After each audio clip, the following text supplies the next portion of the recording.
আজকে আমরা এসেছিলাম পাবনার ঐতিহ্যবাহী শত বছরের পুরাতন এডওয়ার্ড বিশ্ববিদ্যালয় কলেজে। আমরা আমাদের সাথে পাবনা জেলা জাস্টিসের আহ্বায়ক জনাব খালিদ হোসেন পরাগ, আমাদের এডওয়ার্ড বিশ্ববিদ্যালয় কলেজের ছাত্রনেতারা রয়েছে। আমরা এসেছি আমরা প্রিন্সিপাল মহোদয়ের সাথে দেখা করার উদ্দেশ্যে, এবং আপনারা নিশ্চয় অবগত রয়েছেন দীর্ঘ সময় গত 16.5 বছর ফ্যাসিবাদের কারণে এখানে সঠিক বাংলাদেশের এবং মুক্তিযুদ্ধের সঠিক ইতিহাস জানার সুযোগ ছিল না। এখানে আমাদের যে এডওয়ার্ড কলেজে যে লাইব্রেরি রয়েছে, এখানে লাইব্রেরিতে যে বইগুলো থাকবার কথা ছিল সে বইগুলো লাইব্রেরিতে ছিল না। আমরা মুক্তিযুদ্ধের ইতিহাস, বাংলাদেশের স্বাধীনতার সঠিক ইতিহাস তুলে ধরবার জন্য এবং এই কথাগুলো এডওয়ার্ড বিশ্ববিদ্যালয় কলেজের সাধারণ শিক্ষার্থীর মাঝে জানাবার জন্য আমরা অধ্যক্ষ মহোদয়ের কাছে আমরা কিছু বই হস্তান্তর করেছি।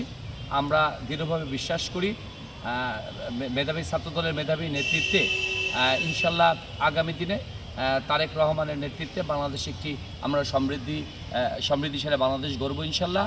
আর আমরা যে বইগুলা ছাত্র দলের নেতাদের মাধ্যমে হস্তান্তর করেছি, এই বইগুলা পড়ে সাধারণ শিক্ষার্থীরা বাংলাদেশের সঠিক ইতিহাস, স্বাধীনতার সঠিক ইতিহাস জানতে পারবে, আমরা এই আশা ব্যক্ত করছি।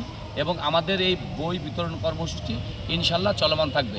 আমরা আগামী দিনেও বাংলাদেশের মানুষের সামনে, সাধারণ শিক্ষার্থীর সামনে বাংলাদেশের স্বাধীনতার সঠিক ইতিহাস তুলে ধরতে চাই। আমাদের উল্লেখযোগ্য বইগুলোর মধ্যে আমাদের ছবির গল্পের কিছু প্রকাশনা আমরা দিয়েছি। আমাদের স্বাধীনতার 50 বছরে আমরা স্বাধীনতা শীর্ষক একটি আমরা পত্রিকা করেছিলাম, আমরা সেই পত্রিকা দিয়েছি। আমরা ছবির গল্পের প্রথম প্রকাশনী তারেক রহমানকে নিয়ে প্রথম প্রকাশনী আমরা সেটা দিয়েছি। আমরা দেশোক্তি বই দিয়েছি, তোমার প্রতীক্ষায় দেশনেত্রী বেগম খালেদা জিয়া বই দিয়েছি, তোমার প্রতীক্ষায় বাংলাদেশ তারেক রহমান শীর্ষক বইটা দিয়েছি। আমরা মাহফুজুল্লাহ, আমরা দেশনেত্রী বেগম খালেদা জিয়ার জীবনী সহ আমরা বেশ কিছু বই হস্তান্তর করছি।